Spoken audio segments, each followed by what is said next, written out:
Hola hermanos, qué lindo estar aquí juntos en esta mañana, este domingo, para poder estudiar la Biblia y estar juntos como iglesia. Vamos a orar. Señor, realmente gracias te damos por tu presencia con nosotros. Gracias por tu protección en nuestras vidas en esta semana. Yo te pido tu bendición en la vida de cada uno de mis hermanos, Señor. Guíanos en todo lo que vamos a estudiar en esta mañana. Te pedimos tu ayuda para comprender tu verdad aquí en este pasaje, Señor, y poder aplicarla en nuestras vidas, poder caminar en la fe, poder caminar en más amor, digamos, amarte más, Señor, en nuestras vidas. Y te pido que hagas este bien para que podamos realmente servirte como es digno de ti, Señor, en esta semana. Te pedimos esto en el poderoso nombre de Jesús, Señor, te rogamos. Amén. Bueno, en esta mañana, hermanos, vamos a continuar en nuestro estudio de esta carta de Pablo a los Gálatas. Hasta ahora lo que hemos visto es que los Gálatas habían caído en el error de los judaizantes. Los judaizantes decían que la salvación depende de nuestro propio esfuerzo para ganar la aprobación de Dios, o para ganar su amor. Este error que ellos enseñaban en la iglesia primitiva sacudía la fe de muchas personas, confundía a muchas personas. Y uno de los enfoques principales en el ministerio de Pablo era identificar este error y llamar a la iglesia a que vuelva al evangelio de Cristo y edificarse sobre la gracia de Dios.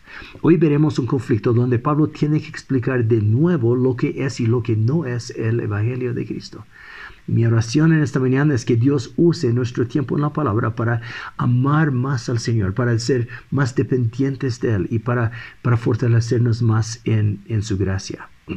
Ahora, en Gálatas 2, 11 al 14, el pasaje que nos toca esta mañana, Pablo describe un conflicto que en realidad comenzó en los versos 3 al 5, un pasaje que vimos hace varias semanas. En los versos 3 al 5, los judaizantes, este grupo de la circuncisión, trató de obligar a Tito a circuncidarse para ser aceptado por la iglesia en Jerusalén. Y Pablo se opuso a la idea, diciendo que Tito, un cristiano gentil que era parte de su equipo de ministerio, no era necesario para Tito convertirse en judío para ser salvo, porque obligarle a hacer esto negaría la misma verdad del evangelio. Este conflicto es de tal importancia en la historia de la iglesia que si ganaban los judaizantes en este punto se habría detenido el avance hacia los gentiles. Jesús habría muerto en vano y tú y yo estaríamos todavía bajo la ira de Dios en nuestro pecado. No hay forma de enfatizar la importancia de este evento en la historia de la iglesia. Aquí Dios usa a Pablo para guiar a la iglesia a plantarse firmemente en el evangelio de Cristo. Ahora sabemos que el núcleo del evangelio, de este mensaje, es la justificación de Cristo. Justificación significa que Dios, al perdonar nuestros pecados, nos declara limpios, aceptos en Cristo. Puesto que Dios es santo, no puede haber pecado en su presencia. Así que ningún pecador podría caminar con Dios, podría tener comunión con Dios, podría andar en una relación con Dios en esta condición. Pero por la perfecta pureza de Cristo aplicada a nosotros, Dios nos recibe, Dios nos acepta en Cristo. Recibimos esta justicia por su pura gracia mediante la fe y no por nuestras obras. Los judaizantes no estaban de acuerdo con Pablo en este punto. Ellos decían, no, la salvación es por obras, no es por la fe. Solo serás salvo si primero obedeces las leyes del Antiguo Testamento, si sigues las tradiciones y ceremonias judías. Ahora, por la gran influencia de los judaizantes que ellos ejercían en la iglesia primitiva, su error llegó lejos y ponía en riesgo la verdad del evangelio. Entonces Pablo enfáticamente dice, no es necesario que Tito se circuncide. Tampoco es necesario que nuestros hermanos gentiles tengan que volverse judíos para ser salvos. La salvación es por la gracia de Cristo, no es por las obras de la ley. Entonces escuchen cómo Pablo relata este conflicto aquí en Gálatas 2, 11 al 14. Dice, pero cuando Pedro vino a Antioquía, me opuse a él cara a cara porque él era digno de ser censurado, porque antes de venir algunos de parte de Jacobo, él comía con los gentiles. Pero cuando aquellos vinieron, Pedro empezó a retraerse y apartarse, porque temía a los de la circuncisión. Y el resto de los judíos se le unió en él, con él en su hipocresía, de tal manera que aun Bernabé fue arrastrado por la hipocresía de ellos. Pero cuando vi que no andaban con rectitud en cuanto a la verdad del Evangelio, dije a Pedro delante de todos: si tú, siendo judío, vives como los gentiles y no como judíos, ¿por qué obligas a los gentiles a vivir como judíos? Entonces aquí Pablo explica el conflicto, la seriedad del conflicto, y vamos a tomar un tiempo al final para ver cómo nosotros podemos evitar caer nosotros en este mismo error. Primeramente, entonces, veremos los hechos del conflicto. Este conflicto tiene 7 fases. Primero, Pedro llega a Antioquía y comienza comiendo con los gentiles cristianos. 2. Los judaizantes llegan de Jerusalén. 3. Pedro tiene temor de ellos. 4. Su temor lo lleva al error de separarse de los cristianos gentiles. 5. Bernabé y el resto de los judíos siguen el mal ejemplo de Pedro, hipócritamente separándose de sus hermanos gentiles. 6. Pablo ve el error. Y 7, Pablo públicamente confronta el error, y en el verso 14 termina explicando la seriedad de este error, que ponía en riesgo la verdad del Evangelio, debido a la presión de obligar a cristianos gentiles a que tengan que ser primeramente judíos para ser aceptados por Dios y por la iglesia en Jerusalén. Vimos en el caso de Tito en Jerusalén que ellos querían obligarlo a circuncidarse. Ahora veremos en el caso de Antioquía que ellos también quieren obligarles a someterse a las leyes ceremoniales de Levíticos 11.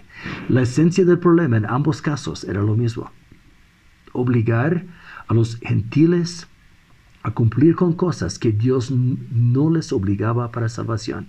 En ambos casos Pablo tenía que ser enfático. Con Tito en el verso 5 dice: ni por un minuto cedimos para no someternos a la obligación, a fin de que la verdad del Evangelio permanezca en ustedes.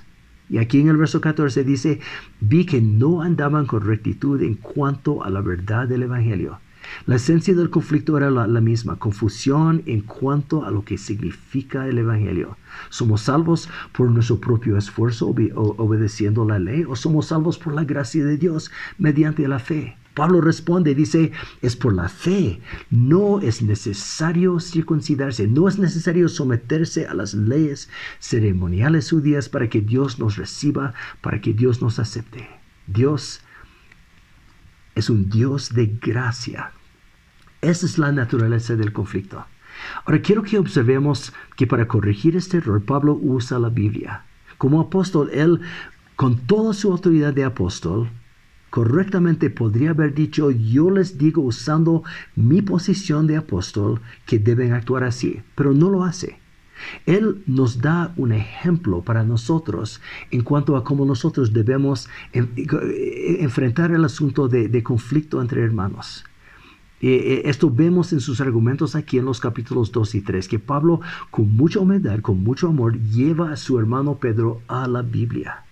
Hay una lección muy importante aquí para nosotros, que si en algún momento necesitamos corregir el error, no pondremos a nosotros mismos como la autoridad, usando nuestra posición de, digamos, líder para que nos obedezcan a nosotros. No, este no es el patrón que vemos aquí en Pablo. Él apela a la autoridad de Dios en la Biblia. Ahora, ¿puedes imaginar cuán difícil ha debido ser para Pablo confrontar al apóstol Pedro, el líder de la iglesia de Jerusalén, y decirle que él estaba en pecado? Esto requería mucho coraje. Pero lo hace porque Pablo deseaba honrar a Cristo en todo lo que él hacía. Aquí entonces en el verso 11, Pablo se acerca a Pedro para mostrarle que su comportamiento no concuerda con la Biblia. Dice: cuando Pedro vino a Antioquía, me opuse a él cara a cara, porque él era digno de ser censurado. ¿Censurado de qué? Bueno, de acciones que no concordaban con el Evangelio. A veces escucho a personas muy mal guiadas decir: vi algo que no estaba bien en mi pastor, pero puesto que no se debe tocar al ungido de Dios, tenía temor y decidí no decirle nada. Hermanos en Cristo, hay más errores en esta declaración que hay palabras en lo que declara. Bíblicamente, Nadie está encima de la Biblia. Y el ungido de Dios no es el pastor. Bíblicamente el único ungido es Cristo. En toda la Biblia vemos a Cristo que Él nos manda a hablar la verdad en amor.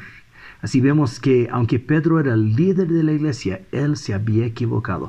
Y Pablo en su amor se acerca a él para corregirlo con humildad, con respeto y usando la Biblia. Esos son los hechos del conflicto. Ahora veremos el segundo punto, la seriedad del error de Pedro. Su mala decisión confundía el mensaje del Evangelio y ponía en riesgo la unidad de la iglesia. Aquí en el verso 12, Pablo dice, antes de llegar algunos de Jerusalén de parte de Jacobo, Pedro comía con los gentiles. Ahora, lo que Pedro hace aquí es muy lindo, es muy bueno. Él honraba a Cristo uniéndose con sus hermanos gentiles, tratándoles como a iguales. El verso 14 dice que aunque Pedro era judío, comía con sus hermanos gentiles. Sus acciones decían, somos uno en Cristo. Qué difícil para un judío de ese entonces afirmar esta verdad. Para llegar a esta convicción, Dios tenía que transformar muchas cosas en la vida de Pedro.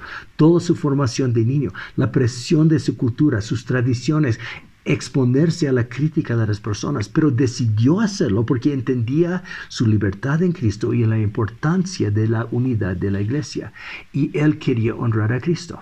Recuerdan en Juan 17 cuando Jesús ora y dice, Padre, que la iglesia sea una como tú y yo somos uno. Pedro entendía esto. Él entendía que Dios acepta a los gentiles por gracia, que lo único que tienen que hacer para ser salvos es creer, es confiar en el sacrificio del Hijo de Dios. No hay más que hacer para ser salvos, solo creer. Pablo entendía también que Dios no obligaba a cristianos judíos a seguir la ley ceremonial para estar en Cristo. Así que afirmaba la gracia, afirmaba la libertad que hay en Cristo, algo que no era muy común para judíos en el primer siglo. Afirmaba que somos uno en Cristo. Qué hermosa la transformación que el Evangelio produce en nosotros. Ahora, ¿saben cómo Pedro llega a esta convicción tan radical? Es muy importante saberlo. Hechos 10 nos relata una historia de un evento que cambió la vida de Pedro, que aconteció muy temprano en la historia de la iglesia. Había un gentil llamado Cornelio, era centurión, vivía en Cesarea, y Dios fijó sus ojos en Cornelio para salvarlo. Entonces le pide a un judío, el apóstol Pedro, que sea el instrumento para comunicarle el mensaje del Evangelio. Ahora, puesto que judíos no podían estar con gentiles, Dios primero tenía que preparar la vida de Pedro. Entonces le da una visión donde baja del cielo un lienzo lleno de toda clase de animales que el Antiguo Testamento prohibía comer, según la ley ceremonial de Levíticos 11. Pedro oyó una voz diciendo, levántate Pedro, mata y come. Y Pedro dice, yo no puedo porque yo soy judío y nunca he quebrantado las leyes ceremoniales. 3 veces se repite la voz y al final Jesús le dice, no llames impuro lo que Dios declara puro. Ahora, esta revelación cambió la vida de Pedro y la iglesia y tu vida y mi vida, porque Dios le dice, Pedro, estoy haciendo algo nuevo. Estoy haciendo algo que profeticé en el Antiguo Testamento y que se cumplió en la llegada del Mesías. Jesús cumplió en su perfecta vida, en su muerte sacrificial, toda la exigencia de la ley ceremonial, los sacrificios, la circuncisión. Todos esos requerimientos del Antiguo Testamento tenían su propósito. Era parte de lo que Dios estableció en el Antiguo Testamento para mostrarnos que somos pecadores, que Dios tiene que castigar el pecado, que solo mediante el derramamiento de sangre podemos ser perdonados. Pero cuando Cristo murió, Él limpió una vez y por todo tiempo los pecados de todos los que Él salva. Entonces ya no es necesario cumplir las leyes ceremoniales, que eran restricciones sobre el lavamiento de manos, festivales, ropa, comida y bebida. Ya no es necesario los sacrificios diarios derramando la sangre de animales. Para ser limpios, para ser aceptables delante de Dios, ya no es necesario todas esas tradiciones. Porque en la vida, en la muerte de Cristo, Él cumplió Él cumplió el propósito de todas estas restricciones y sacrificio. Es lo que Él hizo en su muerte en la cruz. Ahora es la sangre de Cristo que nos lava por completo. Tanto judíos como gentiles somos salvos por una sola cosa: por confiar en el sacrificio de Jesús, no por cumplir las leyes, no por cumplir las tradiciones. Y Pedro entendía y aceptaba esta verdad. Y eso es lo que lo llevó a juntarse gozosamente con sus hermanos gentiles, afirmando que en Cristo hay una sola salvación, una sola iglesia. Qué hermosa la transformación que Dios lleva, que Dios produce en los que Él ama. Entonces Pedro entra en la casa de Cornelio, le comparte el mensaje. Cornelio confía en Cristo y es salvo. Hechos 10:28 nos muestra que Pedro entendía bien el mensaje de Dios, porque le dice a Cornelio: ustedes saben que no es lícito para un judío asociarse con un extranjero o visitarlo, pero Dios me ha mostrado que escucha esto, a ningún hombre debo llamar inmundo. Pedro entendía que Dios hablaba de personas, no de animales, no de comida. Dios estaba diciendo que nadie está fuera del alcance de su amor. Su plan es redimir a personas de cada tribu, lengua, pueblo y nación. La iglesia de Cristo una sola es. No hay judíos a un lado, gentiles de segunda categoría al otro lado. Esto significa que nadie y nada debe impedir nuestra unidad en Cristo. Ni diferencias de cultura, ni condición, o estatus, o posición, o dinero, nada. Dios ama, Dios salva a todos a iguales y de la misma manera. Y esto significa que en la iglesia de Cristo no hay lugar para racismo, para grupitos exclusivos del élite o rechazo de personas. Y es justo aquí que algo asombroso pasó, porque mientras Pedro anunciaba el Evangelio, descendió el Espíritu Santo sobre estos gentiles incircuncisos, inmundos, no aceptados por los judíos, y Dios los recibió en su familia. Dios los aceptó sin que haga nada. Solo creyeron en Jesús. No se circuncidaron, no cumplieron ninguna tradición judía, no obedecieron ninguna ley. Por la gracia de Dios, Él los aceptó. Él los recibió en su familia por el simple hecho de creer en Jesús. Ahora, ver que la única condición para salvación es creer el Evangelio impactó la vida de Pedro. Dios los salvó por su gracia mediante la fe, sin la necesidad de la ley, sin la necesidad de volverse primero judío. Porque para Dios no hay judío, no hay gentil. Todos somos uno en Cristo. Todos somos aceptos por igual en su gracia. Bueno, fue después cuando Pedro llegó a Jerusalén que recibió una paliza terrible de parte de los judaizantes. Hebreos 11 dice que Pedro llegó a Jerusalén y los que eran de la circuncisión, los judaizantes, le reprocharon diciendo: ¿por qué entraste en la casa de incircuncisos para comer con ellos? Bueno, Pedro entonces relata la historia de Cornelio y concluye diciendo: si Dios les dio a ellos el mismo don que también nos dio a nosotros cuando creímos, y la palabra clave aquí es creer, cuando creíamos en el Señor Jesús, ¿quién era yo para impedírselo? Lucas dice que cuando terminaron, todos se callaron y dieron gloria a Dios, y Pedro explica: Dios me mostró que no hay condición externa para salvación. Dios recibe a las personas por creer en Jesús, no por ninguna obra nuestra. Dios acepta a los gentiles igual como acepta a judíos por la fe sin las obras. Entonces, viendo todo esto, Pablo ahora en Antioquía se regocijaba viendo las evidencias de la gracia de Dios obrando en la vida de Pedro, comiendo con sus hermanos gentiles en Antioquía, demostrando el Evangelio en sus acciones. Pero ahora, de repente, algo pasó en Antioquía, porque llegaron los judaizantes de Jerusalén. Ellos venían repitiendo la misma acusación que habían hecho antes con Tito: Pedro, ¿qué haces otra vez con gentiles? ¿No sabes que un judío se contamina estando con ellos? Pablo en este contexto no explica la relación que esos judaizantes tenían con Jacobo. Si Jacobo los envió y estaba de acuerdo con ellos, o si esto simplemente eran sus propias ideas, no sabemos. Pero lo importante es que Pedro tenía temor. ¿Por qué? Bueno, quizás temía perder su prestigio o quizás temía perder la admiración que ellos tenían hacia él. Temor es un patrón que vemos en la vida de Pedro, ¿te das cuenta? Era su debilidad era temor. Siempre se fijaba en lo que los demás pensaban de él. Vemos esto cuando Pedro le prometió a Jesús, aunque todos los demás te abandonan, yo no te abandonaré, nunca te fallaré. Y esta misma noche, por temor ante una joven sierva, juró, no lo conozco. O la vez que Pedro caminó sobre el agua, salió bien del barco, pero cuando quitó sus ojos de Jesús, se llenó de ¿qué? De temor y se hundió. Y ahora en Antioquía, Pedro es motivado de nuevo por el temor, que lo llevó a pecar, a separarse de sus hermanos gentiles. Temor era su debilidad. Y aunque el Espíritu Santo llenó su vida en el día de Pentecostés y lo transformó en un instrumento poderoso en las manos de Dios, Pedro siempre luchaba con esta debilidad, el temor. La lección aquí es que las mejores personas no somos más que personas. No olvidemos esto nunca. Digamos, no pongamos nuestra esperanza en personas, solo en Cristo. Necesitamos, hermanos, aferrarnos a Cristo, a fijarnos en Cristo, a depender de Cristo. Porque cada vez que Pedro quitó sus ojos de Cristo, él terminó deshonrando a Dios.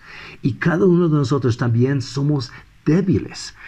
La solución para no caer, para no deshonrar a Cristo en nuestras vidas es buscar la presencia, la ayuda del Señor. El momento que quitamos nuestros ojos de Jesús, el momento que empezamos a confiar en nosotros o en otras personas, nuestra debilidad afectará a otros, y sobre todo si somos líderes. Y cada uno de nosotros ejercemos liderazgo en alguna esfera de nuestra vida, sea en la casa o en la oficina, el barrio o el aula. En Antioquía, los que estaban con Pedro lo siguieron en su pecado. Hasta Bernabé se equivocó. Bernabé, quien amaba a Pablo, que había discipulado a Pablo, que era un instrumento tan útil en las manos de Dios en la iglesia gentil, la presión fue tan fuerte que aún Bernabé se equivocó. Imagina que estás sentado a la mesa, un cristiano gentil, disfrutando el compañerismo en el Evangelio con Pedro y Bernabé, y de repente ellos se paran y se van, porque tú eres gentil. ¿Cómo te sientes? Rechazado, ¿no es cierto? Por el simple hecho de ser diferente. Esto no refleja el Evangelio. Entonces Pablo, viendo la incongruencia, dice en el verso 14, Pedro y Bernabé no andaban con rectitud en cuanto a la verdad del Evangelio. Sus acciones contradecían el Evangelio. Ese es un problema serio, porque cuando Cristo nos salva, Él nos transforma. La decisión de Pedro y de Bernabé no reflejaba transformación. Pedro había comunicado con su boca que para ser cristiano solo hay que creer en Cristo. Eso es lo que él comunicó comiendo con ellos. Pero separándose, Pedro decía con sus acciones que el requerimiento de Dios era primero volverte judío. Solo después de circuncidarse, de mejorar tu vida, de dejar de maldecir, de dejar de lujuria, de tratar bien a tu esposa, de poner tu vida en orden y mejorarte con tu mejor esfuerzo. Solo hoy Dios te puede aceptar, Dios te puede recibir en su familia. ¿Ves cómo Pedro con sus acciones confundía el mensaje del Evangelio? Entonces Pablo explica en el verso 14, Pedro no andaba con rectitud en cuanto a la verdad del Evangelio. Su conducta no reflejaba la rectitud del Evangelio. Cuando creemos el Evangelio, realmente creemos, nuestro andar cambia, refleja a Cristo. Entonces Pablo, viendo la confusión que Pedro causaba, confrontó a su hermano Pedro. Entonces hemos visto que Pedro cometió un error. Este error causaba confusión y finalmente veremos cómo evitar este error en nuestras propias vidas. Ahora quiero preguntarte si identificaste cuáles eran los 3 errores que Pedro cometió aquí en su acción. ¿Cuáles eran? Temor, hipocresía y legalismo. El remedio para combatir estos errores es la fe en Cristo, es el Evangelio. Y déjame explicar. Temor es el opuesto de andar en el Evangelio del Señor. Tememos cuando pensamos que vamos a perder algo importante para nosotros, sea salud o estatus, seguridad, una relación, varias cosas, ¿no? En el caso de Pedro, era su propia reputación. Tememos cuando sentimos que perderemos el control de la situación. Y es por eso digo que el temor es el opuesto que confiar en Dios. Porque cuando tememos no estamos confiando en Cristo. Y es por eso que Pablo dice en 2 de Timoteo 1:7 que Dios no nos dio un espíritu de cobardía, sino de poder, de amor y de control propio. Coraje es el fruto de confiar en Dios. Temor es el fruto de dudar de Dios. Si sientes temor en algo en esta mañana o ansiedad en tu vida, ¿sabes lo que necesitas? Volver al Evangelio, poner tus ojos en Cristo, confiar en la verdad del Evangelio, creer que la intención de Dios en tu vida es amor, es ayuda y es paz. Cuando mires a Cristo colgando en la cruz por tus pecados, ¿sabes lo que esto comunica acerca de sus intenciones para ti? Que Él busca tu bien y su gloria si confías en Él. Hebreos 13, el verso 6, es un versículo precioso. Escucha lo que dice. Me encanta. El Señor me ayuda, no temeré. ¿Qué podrá hacerme el hombre? Si en esta mañana sientes el peso de temor en tu vida, mira a Cristo. Dios envió a Pablo para ayudar a Pedro a volver al camino de andar en el camino del Evangelio. Y quizás me envió a ti en esta mañana para recordarte a confiar en la verdad del Evangelio. El segundo problema era hipocresía. La hipocresía también es no andar en el Evangelio, porque es comportarnos diferente a lo que creemos o sentimos. El verso 13 dice que todos los otros judíos siguieron a Pedro en su hipocresía, aun Bernabé. Pedro se separó de sus hermanos gentiles. Él en su mente creía en la unidad de Cristo, pero en su andar actuaba diferente. Su deseo primordial no era agradar a Dios, era la aprobación de los judíos. Él quería evitar su crítica, así que se alejó de los gentiles. El deseo de agradar a los hombres es una expresión de temor. Y esto llevó a Pedro a actuar en contra de lo que él sabía que agradaba a Cristo. La hipocresía muchas veces es el fruto de buscar la aprobación de las personas. Cuando nuestros colegas se burlan de nosotros por seguir a Cristo, y si nosotros queremos estar firmes en Cristo, necesitamos la ayuda del Espíritu Santo. Si estamos tentados a agradar a las personas, necesitamos la ayuda de Dios. Necesitamos su ayuda en el Evangelio para actuar de acuerdo a Cristo. La esencia de la batalla para cada uno de nosotros es si vamos a creer, si vamos a confiar en Cristo o no. En mis primeros años en Cristo, yo entendí correctamente que somos salvos por la fe, pero cometí el error pensando que la vida cristiana depende de mi propio esfuerzo. Y el resultado era hipocresía en mi vida. Yo actuaba para impresionar a la gente con una santidad que no era la realidad dentro de mí. Y esa es mi lucha siempre, agradar a Dios o no, viviendo o tratando de impresionar a las personas. Todos tenemos alguna lucha en nuestras vidas. Y el proceso de Dios tiene para limpiarnos, para llevarnos a andar en el Evangelio, es algo que Él hace en nosotros constantemente, en su paciencia y en su amor. Aun cuando nuestra inclinación natural nos clama a confiar en nosotros y edificar barreras de protección alrededor de nosotros, hipócritamente tratando de lucir para que la gente esté impresionada con nosotros, aun cuando nuestra realidad es otra, el Señor, aun en esto, Señor, el Señor está obrando para limpiarnos y para confrontarnos con este pecado a la luz del Evangelio. Hermanos, toda la vida cristiana, toda la vida, se trata de confiar en el Evangelio. Se trata de la obra de Cristo transformándonos, llevándonos a confiar en Él. En Cristo, mi batalla es si voy a creer el Evangelio o no. Para hacer esto necesito aferrarme a Cristo. Solo con su presencia, solo con su ayuda, solo en su gracia puedo combatir el temor, dejar de agradar a las personas en hipocresía, y tú también. Necesitamos la ayuda de su gracia para experimentar el Evangelio. Jesús enfrentó en la cruz algo mucho, mucho más grave de lo peor de que tú y yo enfrentaremos en nuestras vidas. Jesús podría haber actuado hipócritamente ante Pilato, negando que Él es el Hijo de Dios para escaparse del sufrimiento, como Pedro y Bernabé hicieron. Jesús podría haber negado sus convicciones para evitar el dolor, el rechazo, la crítica, la muerte, pero no lo hizo. Por amor a ti, por amor a mí, Jesús se entregó a la muerte sin ceder a la tentación de ser hipócrita. Hizo esto para darnos vida. Nosotros cortaremos la raíz de hipocresía en Cristo, confiando en su presencia, en la promesa de su amor. Es ahí que encontramos firmeza, estabilidad y seguridad. Vivir el poder del Evangelio es confiar en Cristo con todo nuestro corazón. Es así que cortaremos la raíz de temor, de hipocresía y también del legalismo.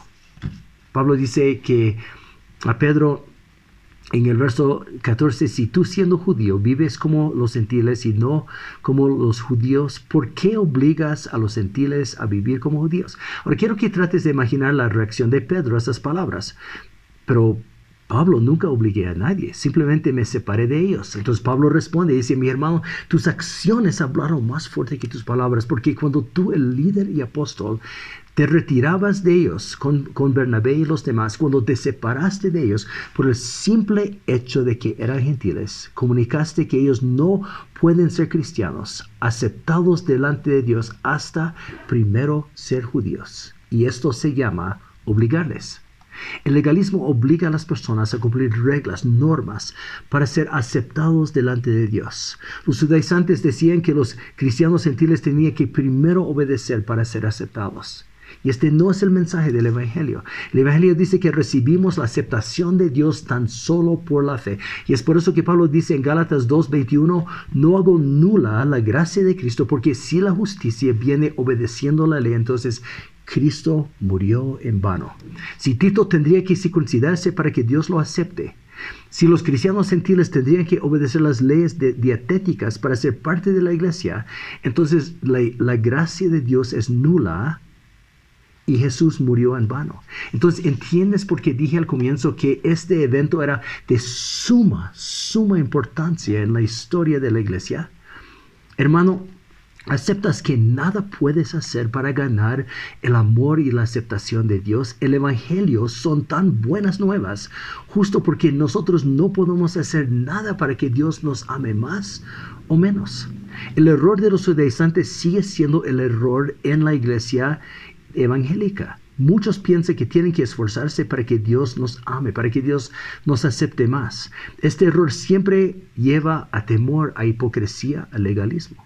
La solución es confiar en la verdad del Evangelio, que Jesús nos hace libres. En el Evangelio, Cristo nos recuerda que Dios en su misericordia nos perdona, así que no necesitamos castigarnos a nosotros mismos. En el Evangelio, Jesús nos da la confianza de que somos aceptos. Así que no necesitamos temer el rechazo o buscar la aprobación de las personas. Podemos confiar en su perfecta aceptación. En el Evangelio, Jesús nos recuerda que tenemos acceso directo a su presencia, que Jesús promete proveer todo lo que necesitamos, que Jesús promete ayudarnos en todas nuestras luchas contra el pecado. En el Evangelio, Jesús nos recuerda que no estamos solos. Él siempre está con nosotros. Entonces, no debemos confiar en nuestra propia suficiencia. Busquemos nuestra suficiencia tan solo en Cristo. En el Evangelio recibimos poder sobrenatural, coraje, fortaleza de Dios y transformación. Hermano en Cristo, en esta semana animo que busques a Cristo sobre todas las cosas. Animo que hagas que Jesús sea el enfoque de tu vida. Que confiemos en Cristo en medio de nuestras pruebas y necesidades, debilidades en nuestras vidas, nuestra soledad, que confiemos en el Señor. Vamos a orar. Quiero decirte que si estás con nosotros en esta mañana y reconoces que esto no habla de la realidad de tu vida, que no estás en Cristo, animo que hoy día sea el día de salvación para ti, que reconozcas tu pecado, que te arrepientes, que digas, Señor, yo entiendo que estoy yendo en contra de ti, que confíes en que Cristo es el único Salvador, que su muerte en la cruz es lo que Dios usa para el perdón de tus pecados, y que invites que Él entre en tu vida para ser tu Señor y Salvador.